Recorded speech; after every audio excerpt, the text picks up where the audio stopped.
Այս կարգավորումները հիմնականում ճանապարհային երթևեկության կանոնների պահանջներից են, որոնք որ իմ կարծիքով թե տեսական հասկացողության, թե պրակտիկայում կիրառման բարդություններ են առաջացնելու։ Եթե խոսքը վերաբերում է վարորդի կանխատեսելիությանը, ապա այստեղ հարց է առաջանում, թե վարորդը ինչպես պետք է կանխատեսի այս կամ այն իրավիճակը, եթե հստակորեն նշված է խաչմերուկում կարգավորումները։ Օրինակի համար նույն օրենսդրությամբ սահմանված է, որ վարորդը խաչմերուկում պետք է ենթարկվի լուսացույցի ազդանշաններին կամ կարգավորողի օրինական պահանջներին։ Եթե լուսացույցի ազդանշանը նրան թույլ է տալիս տվյալ պահին երթևեկել, մյուս կողմից էլ օրենսդիրը արդեն իսկ նախատեսում է նրա կողմից որոշակի գործողություններ։ Մի կողմից նա երթևեկելու թույլտվություն արդեն իսկ ունի, մյուս կողմից էլ նա պետք է կանխատեսի կարող է երթևեկել, թե չի կարող երթևեկել։ Սա բարդություններ են առաջացնելու նախ եւ առաջ այն պարագայում, երբ որ վարորդը գիտակցի, որ երթևեկելու պարագայում կտուգանվի, իսկ չերթևեկելու պարագայում կարող ավելի վտանգավոր իրավիճակ ստեղծվի, ըստ այդմ միայն վարորդի գործողություններով չի կարող դա կարգավորվի, հստակ պետք է նաև այլ տեխնիկական միջոցների կամ այլ մեխանիզմներ մշակվի։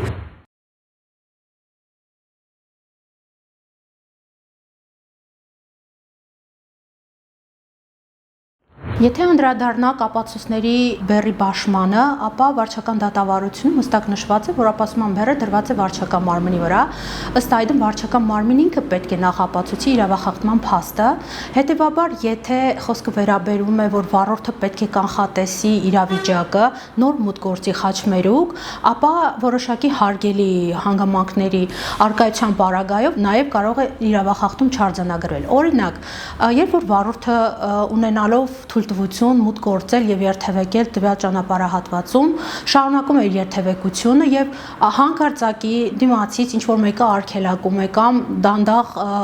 տեղաշարժվելու պատճառով խցանում է ստեղծում, չի կարող մյուս վարորդի վրա պատասխանատվություն ստեղծել։ Այսինքն, եթե արձանագրենք իրավախախտում, ապա վարչական մարմնի կողմից պետք է ապացուցի, որ վարորդը ուներ կանխատեսելու բոլոր հնարավորությունները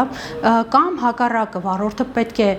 գիտակցի, որ ազատ դաշտը, որպես այդպիսի խաչմերուկում բավական է եւ նա կարող է երթևեկել հանգիստ մուտք գործել խաչմերուկ առանց խցանումներ ստեղծելու, բայց կան դեպքեր, երբ նո այլ վարորդների կողմից հարկարծակի արգելակման կամ դանդաղ տեղաշարժվելու պարագայում ինքն էլ չէր կարող կանխատեսել, որ խաչմերուկ մուտք գործելը կստեղծի խցանում, այսինքն պետք է այստեղ նաեւ գործի որոշակի համակարգների տեխնիկական միջոցների գործածում, խելոք տեսախցիկների գործածում, որոնք որ կֆիքսեն կոնկրետ վարորդի գործողությունները, որը որ կարող է հետագայում ապացույց հանդիսանալ, որ վարորդը իրականում գիտակցել է, որ մուտք է գործում խաչմերուկ եւ նրա մուտք գործելը կստեղծի խցանում։ Հետևաբար, եթե չկա նման ապացույցներ, ապա վարորդի մեղքը տվյալ պարագայում կարող է բացառվել։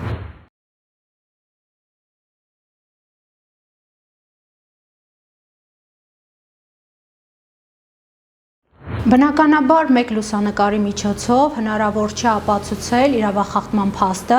դա պետք է լինի տեսաձայնագրություն, որը որ որոշակի տևական ժամանակով կֆիքսի կոնկրետ վարորդի գործողությունները, այսինքն մեկ լուսանկարով հնարավոր չի պարզել անձը կարող էր կանխատեսել եւ տվյալ տարածաշրջանում ինչ իրավիճակ էր տևում, հնարավոր է, որ լուսանկարից երևում է այո, մուտք է գործել վարորդը խաչմերուկ եւ հետագայում ստեղծվել է խցանում, բայց չի ֆիքսել են պահը, երբ որ վարորդը խաչմերուկ մուտք գործելու ժամանակահատվածում եղել է ազատ դաշտ եւ նա գիտակցել է, որ իր համար թույլատրելի է երթևեկությունը, մուտք է գործել, շարժվել է առաջ։ Հետևաբար պետք է, եթե տեսախցիկների առումով ձայնագրությունները ներկայացվեն, հստակ երևա տևական ժամանակահատվածը, խաչմերուկի ամբողջ պարամետրի իրավիճակը եւ կոնկրետ վարորդի կողմից իրավախախտման կոնկրետ փաստը։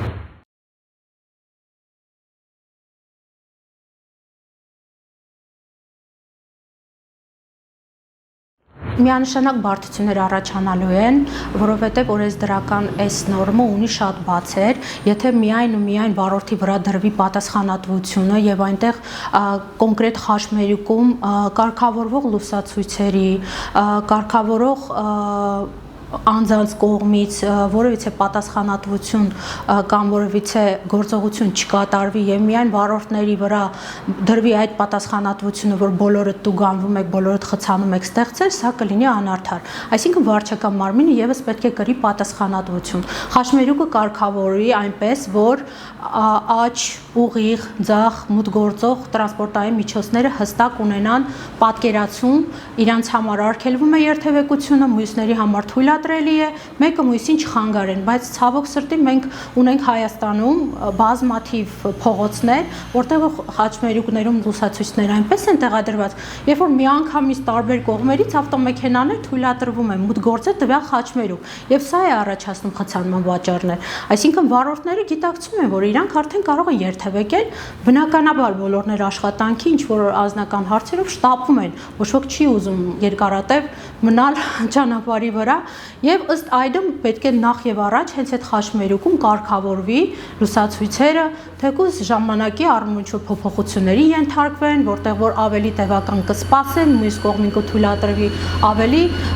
ազատել տվյալ ճանապարհի, այսպես ասած, ծանրաբեռնվածությունը եւ սա արդեն հավասարակշռության կբերի եւ որևիցե խցանումներ չեն առաջանա։ Այնիշ մենք վերջերս միանշանակ նկատել ենք բազմաթիվ դեպքեր, երբ որ վթարային իրավիճակ չկա, ընդհանրապես ճանապարհի հետ կապված վերանորոգման եւ այլ աշխատանքներ չեն կատարում, բայց քաղաքի կենտրոնում տևական ժամանակ վարորդները թեկուզ 50 րոպե տևական ժամանակում խցանման մեջ են։ Հենց այդ խնդիրն է, որ պետք է լուծում ստանա։ Ըստ այդմ, եթե վարչական մարմինը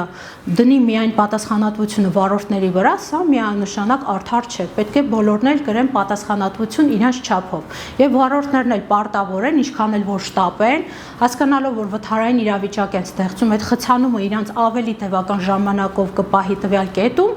ենթարկվեն կանոններին, ունենան պատկերացում, երբ մուտք գործեն, երբ մուտք չգործեն, թեկուզ դեղին ազդանշանի բարագայում, երբ որ չի արգելվում, բայց նախազգուշացնում է, թեկուզ դեղին ազդանշանի բարագայում մի քիչ սպասեն, երբ որ արդեն թեթևանա երթևեկությունը այդ տարածքում, արդեն հաջորդիվ կանաչ ազդանշանի ներքո երթևեկեն, բայց մենք արձանագրում ենք բազմաթիվ դեպքեր, երբ որ չեն ենթարկում թեկուզ դեղին ազդանշանի եւ միանգամից երթևեկում են։ Նաեւ սա էլ է խցանման պատճառ, ինչպես նաեւ մենք չունենք հատուկ գծանշաններ խաչմերուկներում, որտեղ որ օրինակ մի հատ կետ լինի, նշան լինի, որ հենց այդ խաչմերուկու այդ կետում, օրինակ նախկինում եթե կիրառվում էր քառակուսի, որպես այդպիսին գծանշած տարածքները, որտեղ որ արդեն իսկ արգելվում էր խաչմերուկում կանգ առնել եւ խցանում ստեղծել, սա եւս կլինի որպես ցուցում վարորդների համար, որ այդ տարածք մի ներխուժեք, եթե տեսնում եք, որ խցանային իրավիճակ կարող է ստեղծել։ Այս եւ այլ կարգավորումների միջոցով, այո, հնարավոր է թեթևացնել երթևեկությունը, թեթևացնել ճանապարհային ծանրաբեռնվածությունը եւ բոլորն էլ ժամանակին տեղ հասնեն, այնպես որ բոլորը հետևեն օրենսդրական պահանջներին, վարչական մարմիններն էլ պատասխանատվություն կրեն իրենց վրա դրված կարգավորումները պատշաճ իրականացնելու համար ինձ թվում է խնդիրներ չի առաջանա։ Իսկ ինչ վերաբերում է բաժանմիջոցի մասով, իմ կարծիքով սա չի կարող իրանից ենթադրել որպես ծանր իրավախախտում, հետևաբար կիրառել տուգանք եւ հետնել միավորների սպառում բալային համակարգի միջոցով գտնում եմ մի քիչ ծանր իրավախախտումներին վերաբերելի կարելի է բաժանմիջոց դիտարկել, իսկ տվյալ պարագայում կարելի է ընդհանրապես նախազգուշացմամբ վարորդներին առաջին անգամ թեկուզ վերաբերվել, այլ ոչ թե միանգամից տուգանել։ Պատկերացնում եք, եթե ամեն խաչմերուկում վարորդը ստանա տուգանք գումարած բալային միավորների հանում, նա մի շաբաթվա ընթացքում հնարավոր է կորցնի իր բոլոր բալերը եւ միջև վերականգնի թե դատական կարգով թե արտադատական կարգով տևական ժամանակ կտևի, հետեւաբար ես բալային համակարգի մասով դեմ եմ, որովհետեւ սա կարող է վերաբերվել միայն ծանր իրավախախտումների պարագայում, միանշանակ պետք է կիրառել ավելի ծանր բաժանմիջոց։ Իսկ խաչմերուկում, քանի որ դա կանխատեսելը կամ գիտակցելը կամ նախորոք իմանալը խցանում կառաջանա թե չի առաջանա մի քիչ